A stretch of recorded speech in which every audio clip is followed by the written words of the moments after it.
व्यासपीठावर विराजमान असलेले आपल्या कार्यक्रमाचे अध्यक्ष, विद्यालयाचे मुख्याध्यापक आणि सहकारी शिक्षक आणि शिक्षक कर्मचारी तसेच विद्यार्थी आज स्नेह मेळावा.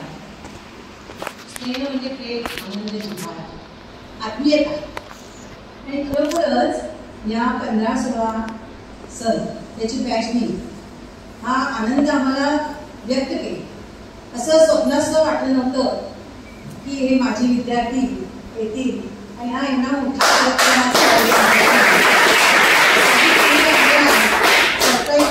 म्हणाले. असं म्हणतात, घर असावं घरासारखं नको तू नुसत्या भिंती, तिथे असावा प्रेम जिव्हाळा नको तू नुसती ना. या बैठ्यावर पिल्लू उडावे दिव्य स्वप्न घेणे.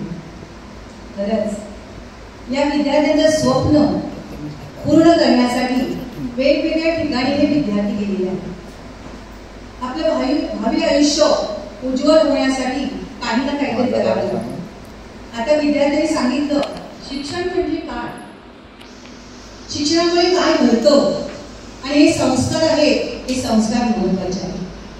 विद्यार्थ्यांनो, आपले आई वडील नेहमी संस्कार करत असतात, त्याबरोबर आपले शिक्षक आहेत, हे शिक्षक सुद्धा आपल्याला संस्कार करत असतात. त्यावेळी विद्यार्थी न कळत काय करतात की अभ्यास दूर करून खेळ.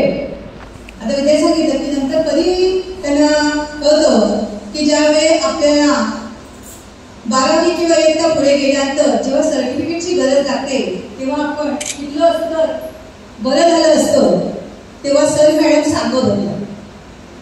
कधी कळतो जेव्हा आपल्याला गरज लागते तेव्हा नेहमीच आम्ही विद्यार्थ्यांना सांगत असतो की विद्यार्थ्यांनो, शिक्षण कधीही फुकट जात नाही.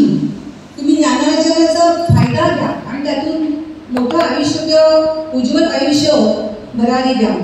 घाट जशी आकाशात उंच भरारी घेते तसं आपण जर एक स्वप्न मुलाशी बाळगायला पाहिजे. जेव्हा मोठं स्वप्न आपण मुलाशी बाळगतो तेव्हा छोटं मोठं तरी स्वप्न आपलं काय होतं, पूर्ण होतं. आणि असंच तुम्ही स्वप्न माझी विद्यार्थ्यांनी पूर्ण केलेलं आहे आणि आज शाळेला भेट दिली. खरंच खूप त्यांचं कौतुक करण्यासारखं आहे की मनामध्ये एकदम असं आनंद आला की खरंच आमचे विद्यार्थी आहेत, ते विद्यार्थी आम्हाला भेटायला आलेले आहेत. गगनभराने काय काय विद्यार्थ्यांनी घेतलेले आहे. आता आमच्या इथे विद्यार्थी आहेत, माननीय श्री विष्णू मोरे यांचा पुतण्या सुद्धा आहे, राहुल मोरे, सुप्रिया मोरे यांचा आम्ही नेहमीच विद्यार्थ्यांना मी तर शिकवताना कधी कधी नेहमी उदाहरण देते. विद्यार्थ्यांनो, मी गरीब आहे किंवा ही सवलत काही सांगू नका, आम्ही तुम्हाला सहकार्य करू. जोपर्यंत आम्ही ते शिक्षक आहोत तोपर्यंत सहकार्य नक्कीच करू. मी विद्यार्थ्यांना सांगते, तुम्हाला कोणतेही एखादं काय असेल अडचण तर आमच्यापर्यंत पोहोचवा, आम्ही तुम्हाला पूर्ण करू. कारण का आम्हाला माहिती आहे आम्ही सुद्धा गरिबीतून शिक्षण शिकलेलो आहोत आणि त्याची जाण आहे पूर्ण. आणि ही सुद्धा शेतकऱ्यांची मुलं आहे सगळी आणि त्यामुळे त्यांनी पुढं खूप शिकावं, आमच्या शाळेचं नावलौकिक करावं. आम्हाला तुम्ही काही देण्याची अपेक्षा नाही आहे, फक्त आम्हाला एक पोचपावती तुमच्याकडून पाहिजे आणि शाळेचं नाव उज्ज्वल करा. एवढे 2 शब्द खूप बोलावं असं वाटते, पण 2 शब्द पूर्ण करते. जय हिंद, जय महाराष्ट्र.